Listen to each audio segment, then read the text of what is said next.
मैंने इतिहास की सबसे बेकार एफ रैंक वाली शक्ति जगाई रिफ्रेश। ये मुझे 1 मीटर के दायरे में मौजूद बेजान चीजों को टारगेट करके उन्हें उनकी असली हालत में वापस लाने की ताकत देती है। लेकिन असल में जब मैं किसी किताब को रिफ्रेश करता तो वो किताब ही रहती, तौलिए को रिफ्रेश करता तो वो तौलिया ही रहता। तो ज़ॉम्बी के कहर के 3 महीने बाद मेरी गर्लफ्रेंड ने क्रैकर्स का बचा हुआ आधा पैकेट उठाया, बिना पीछे मुड़े किसी दूसरे लड़के की कार में बैठ गई और जाने से पहले मेरे पैरों के पास एक खाली नूडल का फेंक दिया, जैसे मैं कोई आवारा कुत्ता हूँ। मुझे दोष मत दो जान, तुम्हारी शक्ति बहुत ही बेकार है। अगर मैं तुम्हारे साथ रही तो भूख से मर जाऊंगी। निराशा में डूबा मैं उस खाली कप को घूरता रहा और अचानक मेरे दिमाग में एक जबरदस्त आइडिया आया। रिफ्रेश। हवा में अचानक भुने हुए बीफ की खुशबू फैल गई और फटी हुई पैकेजिंग के नीचे करीने से जमे हुए नूडल्स और 3 मसाला पैकेट रखे। मैं वहीं जम गया। तो मेरी शक्ति आखिर बेकार नहीं, हम सब ने बस इसे गलत समझा था। ये तथाकथित शुरुआती हालत में वापस लाना का मतलब ये नहीं था कि चीज 1 सेकंड पहले जैसी थी वैसी हो जाए, बल्कि इसका मतलब था कि वो बिल्कुल नई फैक्ट्री फ्रेश हालत में आ जाए। एक खाली नूडल कप उसकी शुरुआती हालत ही बिल्कुल नया बिना खुला हुआ नूडल कप। मेरे सीने में दिल ढोल की तरह जोर जोर से धड़कने लगा। डर से नहीं बल्कि शुद्ध खुशी और जोश से। मैंने उस लूटी पिटी दुकान के चारों ओर नजर दौड़ाई। अलमारियों पर फटे हुए स्नैक पैकेट और खाली ड्रिंक की बोतलें बिखरी पड़ी थी। दूसरों के लिए ये सब कूड़ा था, लेकिन मेरे लिए अब ये कभी न खत्म होने वाला खजाना था। मैंने नूडल्स के लिए पानी उबालने की जल्दी नहीं की। इस तबाही के दौर में खाने की खुशबू से बेवजह लोगों का ध्यान खिंच सका था। मैं सावधानी से दूसरी मंजिल पर बने स्टोर रूम में गया और बाहरी अलमारियों से दरवाजा बंद कर दिया। सब कुछ सुरक्षित होने का पता करने के बाद ही मैंने अपना प्रयोग शुरू किया। मैंने खाली कप जमीन पर रखा और मन ही मन सोचा रिफ्रेश। मेरे सामने रखा कप बहुत ही हल्के से हिला और पलक झपकते ही एक बिल्कुल नया नूडल कप सामने आ गया। फिर से मैं बार बार यही करता रहा, अपनी खुशी को मुश्किल से ही रोक पा रहा था। 10 मिनट बाद मैंने 60 इंस्टेंट नूडल कपों का एक छोटा सा पहाड़ खड़ा कर दिया था। मेरी शक्ति का कूल डाउन टाइम 10 सेकंड का था, यानी मेरे पास अब नूडल्स की कोई कमी नहीं थी। फिर मैंने पास रखी एक खाली पानी की बोतल की तरफ देखा। रिफ्रेश। तुरंत ही 500 मिलीलीटर शुद्ध पानी की एक बोतल सामने आ गई। मैंने जमीन पर पड़ी फर्स्ट एड किट की तरफ देखा, जो अब बस एक खाली खोल थी। रिफ्रेश। मेरे हाथों में एक एकदम नई फर्स्ट एड किट आ गई। मेरी सांसें तेज हो गई। खाना, पानी, दवा, प्रलय के इस दौर में सबसे कीमती चीजें अब मेरे लिए कभी ना खत्म होने वाली थी। लियू रुयान, क्या तुमने नहीं कहा था कि मेरी ये काबिलियत बेकार है? बस इंतजार करो, एक दिन तुम घुटनों के बल मेरे पास भीख मांगने आओगी, मुझसे जूठन के लिए भीख मांगोगी। अगले 3 दिनों तक मैंने खुद को गोदाम में बंद रखा। गोदाम में खाली पैकेटों का जो ढेर लगा था वही मेरा कच्चा माल बन गया। चिप्स, क्रैकर्स, चॉकलेट, खाने की हर चीज मैंने उन्हें रिफ्रेश करके कई बड़े बड़े क्रेट्स में भर दिया। ड्रिंक्स और बोतल बंद पानी से गोदाम का एक कोना आधा भर गया। सबसे जरूरी बात, मुझे गैस का एक खाली कैनिस्टर मिल गया, स्टोर से मिले एक पोर्टेबल कैंपिंग स्टोव के साथ। आखिरकार मैं एक गरम खाना खा सका था। गोदाम की सारी खिड़कियां बंद करने के बाद मैंने एक बर्तन में पानी उबाला, मसाले के 3 पैकेट फाड़कर खोले और सावधानी से नूडल केक को पानी में डाल दिया। जब उस लंबे समय से तरसी हुई खुशबू ने मेरी नाक में प्रवेश किया तो मैं अपने आंसू रोक नहीं पाया। मैं रोता रहा और तेजी से उसे खाता रहा। जब से प्रलय शुरू हुई थी, ये सबसे पेट भरने वाला और सबसे सुरक्षित खाना था जो मैंने खाया था। पेट भर खाने के बाद मेरा दिमाग साफ होने लगा। यहाँ छिपे रहना कोई हल नहीं था। ये कन्वीनियंस स्टोर आखिरकार ज़ॉम्बीज से भर ही जाएगा या फिर दूसरे बचे हुए लोगों को मिल जाएगा। मुझे एक ज्यादा सुरक्षित ठिकाना ढूंढना था। इसके अलावा मुझे हथियारों की भी जरूरत थी। इस बंजर जमीन में सिर्फ खाने और पानी के सहारे रहना मुझे बस ज़ॉम्बीज का आसान शिकार बना देता। मैंने सारा सामान 2 बड़े बड़े हाइकिंग बैकपैक में भर लिया। फिर मैंने दरवाजा थोड़ा सा खोला और बाहर की दुनिया पर नजर डाली। कुछ ज़ॉम्बीज सड़क पर बेमकसद इधर उधर घूम रहे थे। मैंने एक गहरी सांस ली। मैंने उस फल काटने वाले चाकू को कसकर पकड़ लिया जिसे मैंने रिफ्रेश किया था। अब वो एकदम नए जैसा तेज था। अब निकलने का समय हो गया था। बाहर निकलना थोड़ा तनाव भरा था, लेकिन बिना किसी बड़ी घटना के पूरा हो गया। ज्यादातर ज़ॉम्बीज से बचने के लिए मैंने पीछे की तंग गलियों के जाल का इस्तेमाल किया। जब भी कोई ज़ॉम्बी अकेला भटकता हुआ मिलता तो मैं कोका कोला का एक रिफ्रेश किया हुआ भरा हुआ कैन पूरी ताकत से उसकी तरफ फेंका। जब वह लड़ खड़ा था तो मैं चाकू से उसका काम तमाम कर देता। मेरा लक्ष्य पश्चिम में से ब्लू बे रेजिडेंसेस था। यह एक मशहूर और आलीशान इलाका था जहाँ सुरक्षा व्यवस्था बेहद कड़ी थी। वहाँ की दीवारें ऊंची और मोटी थी। वे कुछ समय तक टिकी रहती, कम से कम शुरुआत में तो जरूर। और इससे भी ज्यादा अहम बात यह थी कि मेरे माता पिता का घर वहीं था। जब वो प्रलय आई तब मैं स्कूल में था और मेरे माता पिता से मेरा संपर्क टूट गया था। अब उन्हें ढूंढ निकालना ही मेरा एकमात्र लक्ष्य था। लेकिन ब्लू बे तक का सफर मेरी उम्मीद से कहीं ज्यादा मुश्किल साबित हुआ। शहर पूरी तरह से अपंग हो चुका था। छोड़े हुए वाहनों ने हर मुख्य सड़क को जाम कर दिया था। रास्ते में मैंने अनगिनत रास्तियां देखी। सप्लाई के लिए हिंसक झड़पें हो रही थी। तभी मुझे असलियत में एहसास हुआ कि इस क्रूर दुनिया में लियू यानियान का विश्वासघात शायद सबसे तुच्छ बात थी। यहाँ मानवता पहले ही दम तोड़ चुकी थी। तीसरे दिन की शाम तक मैं आखिरकार ब्लू बे के बाहरी इलाके में पहुंच गया। लोहे के ऊंचे गेट कसकर बंद थे। मैं दीवारों पर गार्डों को देख सकता था। जैसा कि उम्मीद थी, ये जीवित बचे लोगों का एक गढ़ बन चुका था। मैं पास में ही छिप गया और काफी देर तक देखता रहा। परिसर में घुसने के लिए मुझे उनकी जांच से गुजरना होता, इसलिए मैंने अपना बैग पैक किया, अपनी अपनी अधिकांश रसद एक छिपे हुए सीवर में छिपा दी और अपने पास सिर्फ 2 बोतल पानी और बिस्कुट का एक पैकेट रखा। एक साधारण शरणार्थी होने का नाटक करते हुए मैं गेट की ओर बढ़ा। रुको, कौन है वहाँ? दीवार से तीखी आवाज गूंजी। मैंने अपने हाथ ऊपर उठाए और ऊपर देखा। मेरा चेहरा धूल और गंदगी से सना हुआ था। मैं यहीं का निवासी हूँ। मेरा नाम लिन फैन है। मैं बिल्डिंग नंबर 17 में रहता हूँ। बिल्डिंग 17? लिन फैन, वेरीफाई करो। ऊपर खड़े आदमी ने रेडियो पर कुछ चेक करते हुए कुछ पल के लिए चुप्पी साध ली। थोड़ी देर बाद गेट थोड़ा सा खुला। एक आदमी जिसके हाथ में लोहे का पाइप था और आंखों में शक बाहर आया। आईडी दिखाओ, उसने रूखेपन से कहा। मैंने अपनी जेब से तैयार की हुई आईडी निकाली और उसे थमा दी। उसने उसे चेक किया, फिर मुझे ऊपर से नीचे तक देखा। सिर्फ तुम्हारा सामान कहाँ है? उसकी बात सुनकर मैंने अपना सिर झुका लिया। मेरी आवाज में डर की सही मात्रा थी। रास्ते में मुझे लूट लिया गया। अब मेरे पास बस यही बचा है। उस आदमी ने माथे पर बल डाला। वह संदेहास्पद लग रहा था, लेकिन मेरे कमजोर शरीर और दयनीय हालत को देखकर आखिरकार उसने अपनी सतर्कता ढीली कर दी। अंदर आओ। नियम याद रखना, सभी नए लोगों को पुनर्वितरण के लिए अपनी आधी रसद जमा करनी होगी। उसकी बात सुनकर मेरा दिल बैठ गया। किस्मत से मैं तैयारी के साथ आया था, इसलिए मैंने आज्ञाकारी रूप से सिर हिलाया और एक बोतल पानी और बिस्कुट का आधा पैकेट उसे सौंप दिया। उस आदमी ने उन्हें ले लिया। उसकी आंखों में हिकारत की एक चमक दिखाई दी, लेकिन फिर भी उसने हाथ हिला के मुझे जाने का इशारा किया। परिसर के अंदर का नजारा देखकर मुझे थोड़ी राहत मिली। माहौल अभी भी तनावपूर्ण था, लेकिन कम से कम वहाँ व्यवस्था थी। लोग गश्त कर रहे थे, कुछ अन्य सुरक्षा घेरे को मजबूत कर रहे थे। कम्युनिटी सेंटर में महिलाएं और बच्चे भी जमा थे। ये कयामत के बीच एक द्वीप की तरह था जो बाहर के नरसंहार से अस्थायी रूप से कटा हुआ था। रजिस्ट्रेशन पर एक बुजुर्ग महिला ने मुझे बताया कि अब ब्रदर बाओ नाम का एक आदमी सब कुछ संभालता है। वह यहाँ का प्रॉपर्टी मैनेजर हुआ करता था। कयामत आने के बाद उसने अर्थ एलिमेंट की शक्तियाँ जागृत कर ली और सबकी सुरक्षा के लिए एक गार्ड दल का गठन किया। सभी निवासियों को उनके कंट्रीब्यूशन पॉइंट्स के आधार पर दैनिक राशन मिलता था। अधिक अंक कमाने के लिए आपको गश्त या रसद टीम में शामिल होना पड़ता था। मैंने खराब स्वास्थ्य का बहाना बनाया और फिलहाल किसी टीम में शामिल नहीं हुआ। मेरी प्राथमिकता अपने माता पिता को ढूंढना था। बेचैन दिल के साथ मैं अपने घर की ओर भागा, लेकिन वहाँ देखा कि सुरक्षा द्वार जबरन खुला हुआ था और अंदर सब कुछ अस्त व्यस्त था। ये देखकर मेरा दिल डूब गया। मैं पागलों की तरह मम्मी पापा को पुकारते हुए अंदर भागा, लेकिन जवाब में सिर्फ सन्नाटा मिला। लिविंग रूम की मेज पर धूल की एक पतली परत जमी थी, जिससे पता चलता था कि वे कई दिनों से वहाँ नहीं थे। फर्श पर संघर्ष के निशान थे, लेकिन खून नहीं था। शायद ये एक छोटी सी राह थी। मैं फर्श पर गिर पड़ा। एक अभूतपूर्व भ्रम और डर ने मुझे जकड़ लिया। मुझे समझ नहीं आ रहा था कि उन्हें कहाँ ढूंढूं। जब मैं वहाँ सुध-बुध खोया बैठा था, तभी बाहर कदमों की आहट सुनाई दी। एक व्यंग भरी आवाज गूंजी, वाह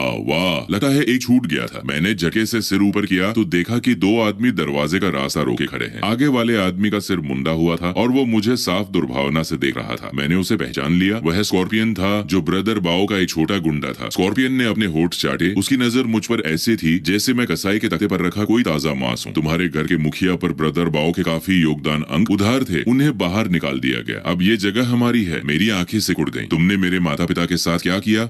बस बाहर निकाल दिया। इस कयामत में निकम्मों के साथ यही होता है, लेकिन तुम काफी काबिल लगे हो। अगर तुम हमारे साथ रहने और हमारे छोटे मोटे काम करने के लिए तैयार हो तो हम तुम्हें यहाँ गुजारा करने देने के बारे में सोच सकते हैं। मैं कितना भूला था। सोच रहा था कि ये जगह एक सुरक्षित पनाहगाह है। पता चला कि यहाँ भी वही जंगल का कानून है। जैसे जैसे वे करीब आए, मेरा हाथ चुके से मेरे बैग की साइड पॉकेट की ओर बढ़ा। अंदर एक फलों वाला चाकू था, जिसे मैंने चमकती धार तक तेज किया था। लेकिन जैसे ही मैं अपनी जान की बाजी लगाने के लिए तैयार हुआ, दरवाजे से एक ठंडी महिला आवाज ने सब कुछ रोक दिया। रूक स्कॉर्पियन और उसके आदमी बीच में ही ठिठक गए। जब उन्होंने देखा कि वो कौन है तो उनकी मुस्कुराहट तुरंत गायब हो गई। उसकी जगह चापलूसी भरे सम्मान ने ले ली। दरवाजे पर खड़ी महिला ने काले रंग के कॉम्बैट गियर पहने थे। उसके हाथ में एक तलवार थी, जिसकी ब्लेड पर अभी भी गहरे लाल रंग के धब्बे थे। उसके पीछे उतने ही शक्तिशाली दिखने वाले टीम के सदस्य थे। मैं उसे जानता था। ये शेन लिंग थी, गार्ड की सबसे मजबूत लड़ाकू, टुकड़ी ब्लेड की कप्तान। अफवाह थी कि उसने एक दुर्लभ मेटल टाइप की क्षमता हासिल कर ली है। उसकी ताकत अथाह थी। वो ब्रदर बाओ का सबसे भरोसेमंद हथियार थी। शेन लिंग ने स्कॉर्पियन को नजरअंदाज किया और उसकी आंखें मुझ पर टिक गईं। उसने सपाट आवाज में पूछा, यहाँ क्या हो रहा है? मैंने इस मौके को लपट लिया और फौरन कहा, ये लोग मुझे डराने धमकाने की कोशिश कर रहे हैं। ये सुनकर स्कॉर्पियन का चेहरा पीला पड़ गया और वो सफाई देने के लिए आगे बढ़ा। कैप्टन शेन, इसकी बकवास मत सुनिए। इसके माता पिता पर योगदान अंक उधार थे। हम बस संपत्ति वापस लेने आए हैं। क्या संपत्ति वापस लेने के लिए तुम 2 लोगों की जरूरत है और दरवाजा रोकर खड़े होने की? शेन लिंग की आवाज ऊंची नहीं थी, फिर भी उसमें पूर्ण अधिकार और दबदबा था। यहाँ से दफा हो जाओ अभी। स्कॉर्पियन ऐसे भागा जैसे उसे मौत की सजा से माफी मिल गई हो। वह घबराहट में अपने आदमियों को भी घसीटे हुए ले गया। खतरा टलते ही मेरा तना हुआ शरीर ढीला पड़ गया और मैं लगभग गिर ही पड़ा। शेन लिंग ने मुझे गौर से देखा। उसके माथे पर हल्की सी शिकन उभरी। आगे से उस भीड़ से दूर रहना वह स्पष्ट रूप से इस मामले में और नहीं पड़ना चाहती थी। वो जाने के लिए मुड़ी, तभी मैंने उसे रोकने के लिए आवाज दी, कैप्टन शेन, क्या आपको पता है कि वे मेरे माता पिता को कहाँ ले गए हैं? उनका नाम लिमे जियांगू और वांग शुमेई है। शेन लिंग ने कुछ पल सोचा, फिर उसे कुछ याद आया। ब्रदर, बाओ ने उन सभी लोगों को जिनके पास कोई अलौकिक शक्ति नहीं है और उन बुजुर्गों और दिव्यांगों को जो भारी श्रम नहीं कर सकते, नॉर्थ गेट के बाहर बनी एक पुरानी फैक्ट्री में भेज दिया है। वो इसे कुदरत को अपना फैसला लेने देना कहते हैं। मेरा दिल बैठ गया। वैसे सुनसान फैक्ट्री, न खाना न सुरक्षा, ये तो मौत का इंतजार करने जैसा ही था। शेन लिंग के जाते ही मैंने तुरंत दरवाजा बंद कर लिया। मुझे उतर द्वार वाली फैक्ट्री तक पहुंचना ही था। मुझे अपने माता पिता को ढूंढना था, लेकिन पहले मुझे ताकत की जरूरत थी। मैंने अपने बैग से एक चॉकलेट बार निकाली और ऊर्जा के लिए उसे जल्दी से खा लिया। तभी मेरी नजर उस लोहे के पाइप पर पड़ी जिसे स्कॉर्पियन छोड़ गया था। वो जंग लगा और थोड़ा मुड़ा हुआ था। मैंने उस पर अपना हाथ रखा और उसे रिफ्रेश कर दिया। देखते ही देखते एक बिल्कुल नया चमकता हुआ स्टील का पाइप मेरे हाथ में था, लेकिन इतना काफी नहीं था। मैं रसोई की ओर भागा और मुझे अपने पिता की पुरानी आउटडोर सर्वाइवल किट मिल गई। उसके अंदर एक मिलिट्री शोवल, एक कुल्हाड़ी और एक खंजर था। वे सभी इस्तेमाल न होने के कारण कुंद पड़ चुके थे। मैंने उन तीनों हथियारों को रिफ्रेश किया, जिससे वे तुरंत बिजली की तरह तेज धार वाले हो गए। रात होते ही मैं गार्डों की शिफ्ट बदलने के दौरान चुके से बाहर निकल गया और खामोशी से उत्तर द्वार की ओर बढ़ गया। यह मुख्य द्वार की तुलना में बहुत अधिक उजाड़ था। वहाँ सिर्फ 2 गार्ड उबासी लेते हुए पहरा दे रहे थे। मैंने उन्हें सतर्क नहीं किया। इसके बजाय मैंने निगरानी कैमरों का एक ब्लाइंड स्पॉट ढूंढा। अपनी रिफ्रेश की हुई नई रस्सी का उपयोग करके मैं आसानी से 3 मीटर ऊंची दीवार फांद गया। दीवार के उस पार बंजर जमीन थी। दूर मुझे वो फैक्ट्री दिखाई दे रही थी, जो एक शांत लोहे के देते की तरह खड़ी थी। हवा में सड़न की दुर्गंध थी। अंधेरे में कभी कभी जोम्बियों के गुर्राने की आवाज गूंज उठती थी। मैंने पाए को मजबूती से पकड़ा और झुककर तेजी से फैक्ट्री की ओर बढ़ने लगा। लेकिन जैसे जैसे मैं फैक्ट्री के पास पहुंचा, जोम्बियों की संख्या बढ़ती गई। मैं एक ढहती हुई दीवार के पीछे छिप गया। फैक्ट्री के गेट पर कम से कम 1 दर्जन जोम्बी जमा थे, जो किसी शोर की वजह से वहां खींचे चले आए थे। वे पागलों की तरह फैक्ट्री के बंद लोहे के गेट को पीट रहे थे, जबकि अंदर से दबी कुचली चीखें सुनाई दे रही थी। मेरे माता पिता वहीं अंदर थे। मैं बेचैन हो उठा, लेकिन मेरे दिमाग ने चेतावनी दी कि जबरदस्ती अंदर घुसना ठीक नहीं होगा। मैंने अपने आसपास का मुआयना किया और फैक्ट्री के बगल में ऊंची खिड़कियों की एक कतार देखी, जो जमीन से लगभग 4 मीटर ऊपर थी। शायद मैं वहां से घुस सका। फैसला लेते ही मैं हरकत में आ गया। मैंने एक पत्थर उठाया और उसे पूरी ताकत से दूर खड़ी एक पुरानी कार की ओर फेंका। वो शीशे से टकराया और एक जोरदार दरार की आवाज हुई। उम्मीद के मुताबिक गेट पर खड़े जोम्बी उस तरफ आकर्षित हुए और धीरे धीरे उस आवाज की ओर बढ़ने लगे। मौका पाकर मैं फैक्ट्री की दीवार की तरफ भागा। मैंने अपने बैग से एक रस्सी निकाली, जिसके एक सिरे पर चढ़ने वाला कांटा बंधा था। मैंने उसे जोर से घुमाकर फेंका। कांटा खिड़की की चौखट में मजबूती से फंस गया। मैंने एक गहरी सांस ली और फुर्ती से रस्सी के सहारे ऊपर चढ़ गया। खिड़की से अंदर कूदकर मैंने फैक्ट्री के फर्श पर रोल किया। वो एक विशाल प्रोडक्शन फ्लोर था, जो जंग लगी मशीनों और बिखरे हुए पुर्जों से भरा था। टूटी हुई छत से चांदनी की हल्की किरणें छनकर आ रही थी। वर्कशॉप के दूसरे छोर से सुबकने और बहस करने की दबी हुई आवाजें आईं। मैं सावधानी से आवाजों का पीछा करने लगा। फेंकी गई मशीनों से गिरे एक कोने में मैंने दर्जनों जीवित बचे लोगों को देखा, जिनमें ज्यादातर बुजुर्ग और बच्चे थे। मैंने तुरंत उनके बीच अपने माता पिता को पहचान लिया। वे कोने में दुबके हुए थे। मेरी माँ अपने घुटनों को पकड़कर चुपचाप रो रही थी, जबकि मेरे पिता ने उन्हें कसकर पकड़ा हुआ था और उन्हें सांत्वना दे रहे थे। मेरी आंखों में तुरंत आंसू भर आए। मेरे गले से एक चीख निकल गई। मेरी आवाज सुनकर सब चौंक गए और सबकी निगाहें मेरी तरफ मुड़ गईं। मेरे माता पिता का सिर झटके से ऊपर उठा। जैसे ही उन्होंने मुझे देखा, उनके चेहरे सदमे से बदलकर शुद्ध खुशी में बदल गए। मेरी माँ चिल्लाई और दौड़कर मेरी ओर आई। कयामत के इस दौर में हमारा 3 लोगों का परिवार एक दूसरे के गले लगकर रो पड़ा। मिलन की इस खुशी ने सारे डर और चिंता को धो दिया। लेकिन जल्द ही एक कड़क आवाज ने उस भावुक पल को चकनाचूर कर दिया। ओए, तुम कहाँ से आए? एक चेहरे पर निशान वाला स्कार फेस्ड आदमी आगे आया, जिसके पीछे कई हटे कटे युवक थे। साफ था कि यहाँ का नेता वही था। उसकी लालची नजरें मेरे कंधों पर टंगे भारी बैग पर टिकी थी। हिम्मत तो है तुझमें बचे, यहाँ तक अकेले पहुँच गए। इस बैग में क्या है? इसे खोलो, जरा हम भी देखें। मैं अपने माता पिता के सामने खड़ा हो गया और ठंडी नजरों से उसे घूरने लगा। ये मेरा है। तेरा? स्कार उपहास से हंसा। यहाँ किसी का कुछ नहीं है, सब मेरा है। अगर अपनी भलाई चाहते हो तो बैग मेरे हवाले कर दो, वरना। उसने अपनी माचिस लहराई। धमकी साफ थी। उसके गुंडे शिकारी की तरह मुझे घेरते हुए पीछे से करीब आ गए। इन लोगों द्वारा यहाँ खदेड़े गए बुजुर्ग और कमजोर लोग खामोश गुस्से से उबल रहे थे, लेकिन वे सिर्फ दया भरी नजरों से देख सकते थे। ये देखकर मेरे पिता ने मुझे अपने पीछे खींच लिया और स्कार को देकर एक मजबूर मुस्कान दी। साहब, मेरा बेटा अभी नासमझ है। उसके बैग में बस थोड़ा सा खाना है, आप सब ले लीजिए, बस उसे चोट मत पहुंचाना। बहुत देर हो चुकी है, स्कार ने घृणा से कहा। अब मुझे सिर्फ बैग नहीं, इसकी जान चाहिए। जैसे ही उसने अपनी बात पूरी की, स्कार मुझ पर झपटा। मेरी आंखों में एक ठंडी चमक औंधी। पीछे हटने के बजाय मैं आगे बढ़ा। मेरा स्टील का पाइप एक सटी कोण पर घूमा और सीधे उसकी कलाई पे जा लगा। एक जोरदार चखने की आवाज गूंजी। स्कार की कलाई एक डरावने कोण पर मुड़ गई थी। सब सुन रह गए। किसी ने उम्मीद नहीं की थी कि ये दुबला पतला दिखने वाला लड़का पलटकर हमला करेगा। दर्द के मारे स्कार पसीने पसीने हो गया। उसका चेहरा विकृत हो गया और वो दहाड़ा, तूने मुझे मारा, पकड़ो इसे, इसे पकड़ो। मैं इसे मौत की दुआ मांगने पर मजबूर कर दूंगा। गुंडे होश में आए और चिल्लाते हुए मुझ पर टूट पड़े। मैंने अपना बैग माता पिता की ओर फेंका और बचाव के लिए पाइप उठा लिया। एक गुंडे ने मुझ पर लकड़ी का डंडा चलाया। मैं तरफ झुका और अपनी कलाई घुमाई। मेरे पाइप का दूसरा सिरा सीधे उसके जांघ के बीच लगा। वो तुरंत चीखा और दोहरा होकर गिर पड़ा। मेरी कोई भी हरकत बेकार नहीं जा रही थी। हर वार सीधे उनके नाजुक जोड़ों पर पड़ रहा था। खुद को बचाने के लिए उतना काफी था। उन्हें जिससे सबसे ज्यादा डर लग रहा था वो था मेरा अंतहीन सेमिना दमखम। 2 लोगों को ढेर करने के बाद बाकी गुंडे बुरी तरह डर गए और आगे बढ़ने की हिम्मत नहीं जुटा पाए। स्कारफेस अपनी टूटी कलाई थामे सदमे और गुस्से से मुझे देख रहा था। कौन हो तुम? क्या तुम भी कोई एबिलिटी यूजर वाले हो? मैंने उसे कोई जवाब नहीं दिया, बस उसे अपनी बर्फीली नजरों से घूरता रहा। कयामत के इन महीनों में मैंने जो भी दुख झेला था वह इस समय शुद्ध क्रोध बनकर धधक उठा था। जाओ यहाँ से वरना मरो। मेरी इस बेरहमी ने सबको दंग कर दिया। स्कारफेस के चेहरे के भाव बदलने लगे। उसने उम्मीद नहीं की थी कि वो इतने खतरनाक इंसान से भिड़ जाएगा, लेकिन जब यह गतिरोध चल ही रहा था तभी अचानक फैक्ट्री का लोहे का गेट एक कान फाड़ देने वाले धमाके के साथ गूंज उठा। उसके बाद दूसरा, फिर तीसरा। ये सुनते ही भीड़ में भगदड़ मच गई। बाहर के जो भी गेट को तोड़ रहे थे, क्या हो रहा है? ये जोम्बी अचानक पागल क्यों हो गए? डर जंगल की आग की तरह फैल गया। स्कारफेस के पास अब इन सब के लिए समय नहीं था। वो अपने गुंडों के साथ मिलकर अपने शरीर और कचरे के ढेर से मुड़ते हुए गेट को सहारा देने लगा, लेकिन जोम्बी बहुत ज्यादा थे। टकरों की वजह से गेट बुरी तरह पिचक गया था और उसकी कुंडी तनाव के कारण चरमरा रही थी, जो किसी भी पल टूटने वाली थी। हर कोई निराशा में डूब गया। मेरे माता पिता डर के मारे कांप रहे थे और मेरा हाथ कसकर पकड़े हुए थे। मैंने एक नजर डाली। वह एक पुराना जंग लगा लोहे का गेट था। मेरे मन में एक साहसी विचार आया। फिर स्टील का पाइप थमे हुए सबकी हैरान नजरों के बीच मैं गेट की ओर बढ़ा। तुम क्या कर रहे हो? अपनी जान गवा बैठोगे? गेट को सहारा देने वाले गुंडों में से एक मुझ पर चिल्लाया। मैंने उसे अनसुना कर दिया और अपनी हथेली सीधे उस ठंडी जंग लगी धातु पर रख दी। फिर जब सब अविश्वास से देख रहे थे, एक चमत्कार हुआ। वह पिचक चुका टूटा फूटा लोहे का गेट जैसे समय खुद पीछे मुड़ गया हो, धीरे धीरे चिकना होने लगा, यहाँ तक कि उसका मुड़ा हुआ फ्रेम भी सीधा हो गया। महज कुछ ही सेकंड में उनके सामने एक चमकता हुआ स्टील का दरवाजा खड़ा था। जोम्बियों के हमलों के बावजूद दरवाजा मजबूती से टिका रहा और अब सिर्फ धीमी आवाजें आ रही थी। पूरी वर्कशॉप में मौत जैसा सन्नाटा छा गया। हर कोई मुझे बहुत चका होकर देख रहा था। स्कारफेस का मुंह खुला का खुला रह गया। वह अपनी टूटी कलाई का दर्द भी भूल गया। उसने मेरी तरफ इशारा करते हुए हकलाते हुए कहा, तुम्हारी क्षति रिपेयर करना है। मैंने उसे सफाई देना जरूरी नहीं समझा। मैंने अपना हाथ हटाया और उसे ठंडी नजरों से देखा। कयामत की इस दुनिया में ताकत ही एकमात्र सिक्का है जो मायने रखता है। अभी अभी दिखाई गई मेरी बेरहमी और इस चमत्कारी प्रदर्शन ने स्कारफेस के हौसले पूरी तरह तोड़ दिए थे। उसने मुझे देखा और उसकी आंखों में अब कोई लालच नहीं था, सिर्फ गहरी रूह कंपा देने वाली दहशत।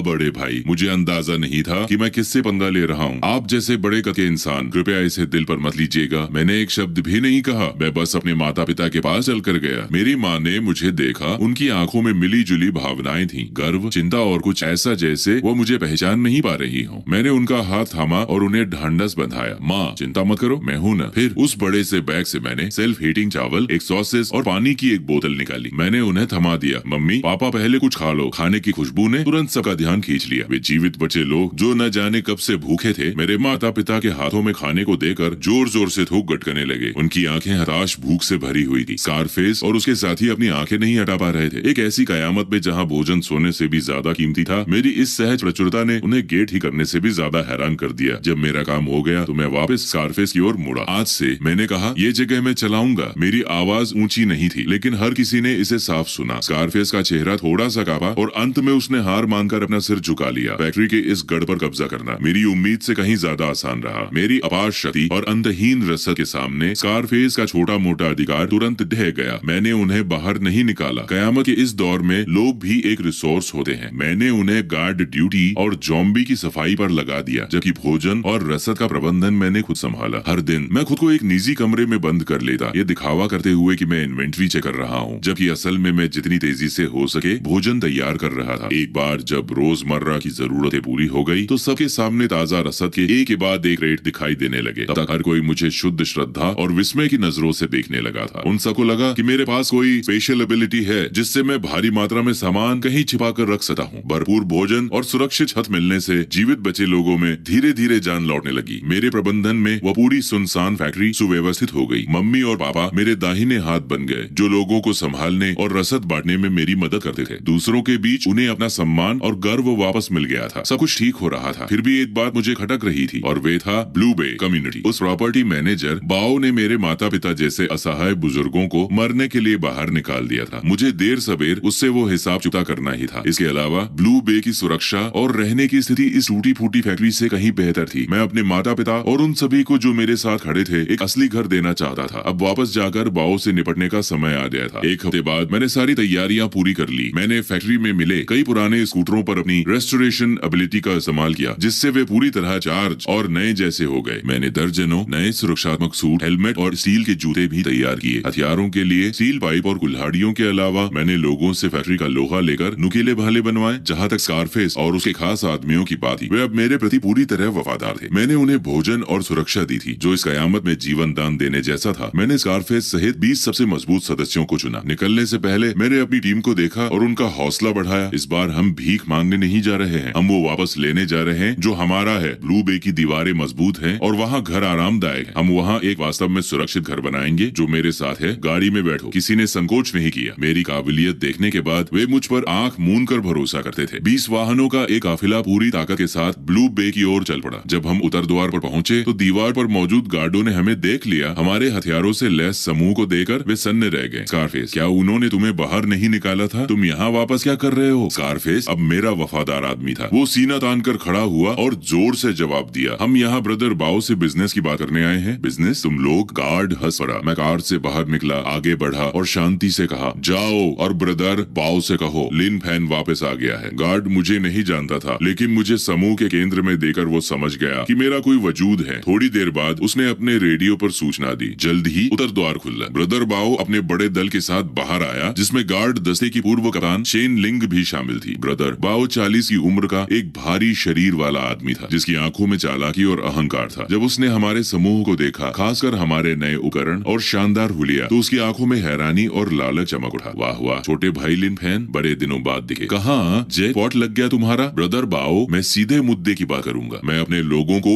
ब्लू बे में ले जाना चाहता हूँ। ब्रदर बाओ ने ऐसे व्यवहार किया जैसे उसने दुनिया की सबसे मजेदार बात सुनी हो, और वो जोर जोर से हंसने लगा। छोटे भाई, होश में तो हो? ब्लू बे के लिए मैंने लड़ाई लड़ी है, मैं तुम्हें अंदर क्यों आने दूं? इसके दम पर मैंने चुटकी बजाई। मेरे पीछे से स्कारफेस एक क्रेट लेकर आया। जब उसे खोला गया तो अंदर कंप्रेस्ड बिस्किट्स का पूरा डिब्बा था। ब्रदर बाओ की हंसी तुरंत गायब हो गई। उसके पीछे खड़े गार्डों की सांसें थम गई। हालांकि ब्लू बे की सुरक्षा मजबूत थी, लेकिन ज्यादा लोगों का मतलब था ज्यादा खपत। वहाँ हमेशा भोजन की कमी रहती थी। उनका दैनिक राशन बमुश्किल काले ब्रेड का एक टुकड़ा था। तुम्हें ये सब खाना कहाँ से मिला? ये जानने की जरूरत नहीं है कि ये कहाँ से आया। मुझे बस एक जवाब चाहिए, क्या हम साथ मिलकर काम कर रहे हैं या नहीं? ब्रदर बाओ की आंखें नाचने लगी। तुम किस तरह के सहयोग का प्रस्ताव दे रहे हो? सीधी सी बात है, मेरे लोग यहाँ रहेंगे, हम भोजन का हिस्सा देंगे, तुम सुरक्षा संभालोगे, हम इस जगह को मिलकर चलाएंगे। ये सुनते ही ब्रदर बाओ का चेहरा काला पड़ गया। छोटे भाई, तुम कुछ ज्यादा ही मांग रहे हो, ब्रदर बाओ ने कहा। मैं इस बेस का लीडर हूँ, मैं अपनी सत्ता किसी अनजान लड़के के साथ बराबरी पर कैसे बांट सकता हूँ? मेरी यही शर्तें हैं। अगर तुम सहमत नहीं हो तो हम लड़कर अंदर घुसेंगे। लड़कर अंदर घुसोगे? हाँ, सिर्फ तुम 20 लोग। ब्रदर बाओ दहाड़ा। शेन लिंग, उसके आदेश पर शेन लिंग और उसके पीछे मौजूद ब्लेड स्क्वाड एक साथ आगे बढ़े। माहौल में तुरंत एक जानलेवा तनाव फैल गया। ब्लेड स्क्वाड ब्लू बे का तुरुप का पता था। उसका हर सदस्य युद्ध में तपा हुआ एक एबिलिटी यूजर था। मेरे आदमी तुरंत सतर्क हो गए, पर मैं विचलित नहीं हुआ। मैंने शेन लिंग की ओर देखा, उस महिला की ओर जिसने कभी मेरी मदद की थी। वो भी मुझे देख रही थी। उसकी आंखों में जिज्ञासा और हैरानी थी। कैप्टन शेन, क्या आपको भी लगता है कि हम अंदर नहीं जा पाएंगे? शेन लिंग कुछ पल चुप रही, फिर बोली, मिस्टर लिन, आप बहुत शक्तिशाली है, लेकिन ब्लू बे में 200 गार्ड है। जबरदस्ती अंदर घुसना आपके लिए अच्छा नहीं होगा। उसकी बात एक दोस्ताना चेतावनी थी। ब्रदर बाओ विजयी मुस्कान के साथ बोला, सुना तुमने? अपनी किस्मत को ज्यादा मत आजमाओ। अपना सारा खाना मेरे हवाले कर दो, तो मैं शायद तुम्हें और तुम्हारे माता पिता को यहाँ साधारण निवासियों की तरह रहने देने पर विचार करूँ। रही बात तुम्हारे इन आदमियों की, तो इन्हें वहीं वापस भेज दो जहाँ से ये आए हैं। ये था उसका जवाब। मेरी सारी रसद छीन लेना और मेरे आदमियों को ठिकाने लगा देना। कितनी चालाक चाल थी। मैं मुस्कुराया। लगा जैसे अब बात करने के लिए कुछ बचा ही नहीं है। मैंने धीरे से अपना दाहिना हाथ उठाया और उनके पीछे परिसर की सबसे ऊंची अपार्टमेंट बिल्डिंग की ओर इशारा किया। मैंने उनकी आंखों में देखते हुए धीरे और स्पष्ट स्वर में कहा, मैं तुम्हें एक आखिरी मौका दे रहा हूँ, मुझे अंदर जाने दो, वरना मैं उस इमारत को गायब कर दूंगा। मेरी बात सुनते ही वहाँ एक अजीब सा सन्नाटा छा गया और फिर जोरदार ठहाकों की आवाज गूंजी। ब्रदर बाओ इतना हंसा कि उसकी आंखों में आंसू आ गए। शेन लिंग, सुना तुमने? ये पूरे साल की सबसे मजेदार बात है। लेकिन शेन लिंग नहीं हंसी। वो बस मुझे टकटकी लगाकर देख रही थी। उसकी आंखें बेहद गंभीर थी। उसे एहसास हो गया था कि मैं मजाक नहीं कर रहा था, और मैं वाकई मजाक नहीं कर रहा था। अपने चेहरे से मुस्कुराहट हटाकर मैंने एक गिनती शुरू की। ब्रदर बाओ के चेहरे की मुस्कान जम गई। सबकी हंसी थम गई। वे एक दूसरे को देखने लगे। उन्हें महसूस होने लगा कि कुछ गड़बड़ है। वह 30 मंजिला इमारत ब्लू बे कॉम्प्लेक्स की पहचान थी और ज्यादातर गार्डों के परिवारों का घर थी। जैसे ही मैं एक पर पहुंचा, ब्रदर बाओ आखिरकार दहाड़ा, अपनी ये नौटंकी बंद करो, इसे पकड़ो। लेकिन अब बहुत देर हो चुकी थी। गिनती पूरी होते ही मैंने अपनी शक्ति को खुला छोड़ दिया। इस बार मेरा लक्ष्य पहुंच के भीतर की कोई चीज नहीं थी, बल्कि मैंने अपनी शक्ति की सीमा को उसकी मैक्सिमम रेंज तक धकेल दिया। मैंने 100 गज दूर उस विशाल इमारत पर निशाना साधा और मन में सोचा, रिफ्रेश। पूरी दुनिया जैसे शांत हो गई। सैकड़ों खौफनाक आंखों के सामने वो 30 मंजिला गगनचुंबी इमारत किसी खराब टीवी सिग्नल की तरह टिमटिमाने लगी। उसकी रूपरेखा धुंधली होने लगी और फीकी पड़ गई। महज एक सेकंड में वो इमारत और उसके अंदर मौजूद हर चीज हवा में गायब हो गई। वहाँ सिर्फ एक खाली नींव बची थी, जैसे वहाँ कभी कुछ था ही नहीं। सबके चेहरे पथरा गए। वे सदमे और अथनीय आतंक से सुन्न रह गए। ब्रदर बाओ के आदमी पूरी तरह टूट गए। वे अपने हथियार फेंकर चीते हुए हर दिशा में भागने लगे, जैसे कयामत से बचकर भाग रहे हो। ब्रदर बाओ खुद जमीन पर ढेर हो गया। उसका चेहरा राख जैसा सफेद पड़ गया था और होठ कांप रहे थे। वो एक शब्द भी नहीं बोल पा रहा था। उसकी 200 आदमियों की प्रिय गार्ड यूनिट पल भर में तितर बितर हो गई। शेन लिंग और उसके पीछे मौजूद ब्लेड स्क्वाड के हौसले नहीं टूटे थे, लेकिन हर चेहरे पर सिर्फ सदमा और खौफ था। अपनी तलवार थामे हुए शेन लिंग का हाथ हल्का सा कांप रहा था। उसने मुझे देखा। उसकी नजर अब पूरी तरह बदल चुकी थी। वह अब किसी काबिल सर्वाइवर को नहीं, बल्कि धरती पर चलते फिरते एक भगवान को देख रही थी। मैंने धीरे से अपना हाथ नीचे किया और जमीन पर लाचार पड़े ब्रदर बाओ के पास चलकर गया। उसने मेरी तरफ ऐसे देखा जैसे मैं कोई राक्षस हूँ। उसका शरीर पति की तरह कांप रहा था। अब क्या मैं अपने लोगों को अंदर ला सकता हूँ? ब्रदर बाओ ने पागलों की तरह सिर हिलाया और रास्ता छोड़ने के लिए घिसते हुए एक तरफ हो गया। मैंने उसे नजरअंदाज किया। अपने पीछे खड़े स्कारफेस और अन्य लोगों की ओर मुड़ा, जो उतने ही हैरान थे, और कहा, शहर के अंदर चलो। तभी मेरी टीम अपनी सुध बुद्ध से बाहर आई। उन्होंने मुझे देखा। उनकी आंखों में गहरी श्रद्धा थी। वे जानते थे कि उनका लीडर ताकतवर है, लेकिन उन्होंने कभी इस सदर की शक्ति की कल्पना नहीं की थी। एक पूरी इमारत को मिटा देना, ये किस तरह की शक्ति थी? ऐसे लीडर के साथ रहते हुए कयामत में जीवित रहना कोई बड़ी बात नहीं थी। हमारा काफिला सबकी विस्मय भरी नजरों के बीच ब्लू बे रेजिडेंस के अंदर दाखिल हुआ। किसी की हिम्मत नहीं हुई कि हमारा रास्ता रोके। शेन लिंग और उसका ब्लेड स्क्वाड खामोशी से हमारे पीछे चल रहे थे, जैसे वे हमें सुरक्षा दे रहे हो। मैं जानता था कि उस दिन के बाद से ब्लू बे रेजिडेंस का एक नया मालिक था। ब्लू बे में बसने के बाद मैंने सबसे पहले हिसाब चुका किया। ब्रदर बाओ और उसके उन मुख्य गुंडों को जिन्होंने डर के दम पर राज किया था, कैद कर लिया गया। मैंने उन्हें मारा नहीं, मैंने बस उनकी शक्तियां छीन ली। विकसित होने के बाद मेरी रिफ्रेश करने की शक्ति अब जीवित चीजों पर भी काम कर सकती थी। मैं किसी व्यक्ति के शरीर को रिफ्रेश कर सकता था, जिससे वे पूर्ण स्वास्थ्य प्राप्त कर लेते थे, और स्वाभाविक रूप से मैं उनके अंदर के पावर कोर को भी रिफ्रेश कर सकता था, जिससे वो शक्ति जागृत होने से पहले वाली स्थिति में पहुंच जाती थी। जब ब्रदर बाओ एक पृथ्वी तत्व उपयोगकर्ता से एक असहाय अधिक वजन वाले साधारण आदमी में बदल गया, तो वह पूरी तरह टूट गया। जहाँ तक शेन लिंग और उसके ब्लेड स्क्वाड की बात थी, मैंने उन्हें अपने पक्ष में करने का फैसला किया। वे असली लड़ाके थे। उनमें अभी भी जमीर बाकी था, जो कयामत के इस दौर में मिलना दुर्लभ था। शेन लिंग के ठीक सामने मैंने युद्ध के कारण कुंद पड़ चुकी एक तांग तलवार को रिफ्रेश किया, फिर एंटीबायोटिक्स के एक डिब्बे को रिफ्रेश किया जो एक्सपायर होने वाले थे, और उन्हें बिल्कुल नई दवाओं में बदल दिया। शेन लिंग ये सब देखती रही और आखिरकार समझ गई मेरी शक्ति स्पेशल स्टोरेज नहीं थी, और न ही ये सिर्फ मरम्मत थी या कुछ ऐसा था जिसे वो समझ नहीं पा रही थी। लगभग प्रकृति के किसी नियम जैसा, एक ऐसी शक्ति जो इतनी गहरी थी कि उसने मौलिक नियमों को ही छू लिया था। वो काफी देर तक चुप रही, फिर अंत में मेरे सामने झुक गई। ब्लेड स्क्वाड, आज से हम आपके आदेशों का पालन करेंगे। ब्लेड स्क्वाड के साथ होने से अब ब्लू बे रेजिडेंस पर मेरा वास्तविक नियंत्रण था। मैंने नए नियम बनाए। हर किसी को, चाहे उसके पास शक्ति हो या ना हो, काम करने पर भोजन मिलता था। अपनी अंतहीन रसद के साथ मैंने जल्दी ही उनका दिल जीत लिया। साथ ही मैंने कम्युनिटी के सभी उपद्रवियों को बाहर निकाल दिया था। मेरे प्रबंधन में ब्लू बे पूरी तरह से बदल चुका था, समृद्ध और जीवंत। मेरे माता पिता की आंखों में मेरे लिए गर्व और संतोष था। उन्होंने कभी नहीं पूछा कि मेरी शक्ति असल में क्या थी। वे बस इतना जानते थे कि उनका बेटा बड़ा हो गया है और वो ऐसा इंसान बन गया है जिस पर हर कोई भरोसा कर सकता है। जब बेस सुचारू रूप से चलने लगा तो मैं कुछ गहरा सोचने लगा। मेरी शक्ति की सीमाएं आखिर क्या थी? मैंने इंस्टेंट नूडल्स को रिफ्रेश किया था, मैंने पूरी इमारतों को रिफ्रेश किया था, तो क्या मैं एक जीवित व्यक्ति को रिफ्रेश कर सकता था? मुझे एक गार्ड मिला जिसे युद्ध में जोम्बी ने खरोच दिया था, और वो जोम्बी में बदलना शुरू हो चुका था। हर कोई सोच रहा था कि उसे बचाना नामुमकिन है। मैंने सबको बाहर भेज दिया, दरवाजा बंद किया और अपना हाथ उसके माथे पर रखा। एक नरम सफेद रोशनी ने गार्ड को घेर लिया। उसकी दर्दनाक चीखें धीरे धीरे शांत हो गईं। उसके शरीर में हो रहे म्यूटेशन साफ तौर पर पीछे हटने लगे। मैंने उसके घाव को गायब होते देखा और अपने सीने में एक लहर सी उठती महसूस की। मैंने कर दिखाया था। मैंने उसके शरीर को संक्रमण से पहले वाली मूल स्थिति में बहाल कर दिया था। इसका मतलब था कि जोम्बी वायरस अब मौत की सजा नहीं था। इस खोज ने मुझे एक पूरी इमारत को रिफ्रेश करने से भी ज्यादा रोमांचित कर दिया। अगर मैं जोम्बी वायरस का इलाज कर सकता था, तो क्या इसका मतलब ये नहीं था कि मैं और अधिक लोगों को बचा सकता था? शायद इस कयामत को खत्म भी कर सकता था। मेरे मन में चुके से एक भव्य योजना आकार लेने लगी, लेकिन उससे पहले मुझे कुछ व्यक्तिगत हिसाब चुका करने थे। मैंने शेन लिंग को बुलाया और पूछा कि क्या लाइहू नामक जीवित बचे लोगों के समूह की कोई खबर? वही समूह जिसमें चेन यान, वो डी रैंक का आग को नियंत्रित करने वाला, और मेरी पूर्व प्रेमिका लियू रुयान थे। शेन लिंग ने नक्शा निकाला और पूर्वी जिले के एक बड़े सुपरमार्केट की ओर इशारा किया। हमारी खुफिया जानकारी के अनुसार उन्होंने उस जगह पर कब्जा कर लिया है। वे पूर्व में सबसे बड़ा गुट है। उनके नेता का नाम चेन यान है। एक चोटी का D rank mind claim manipulator. मेरी आंखों में एक ठंडी चमक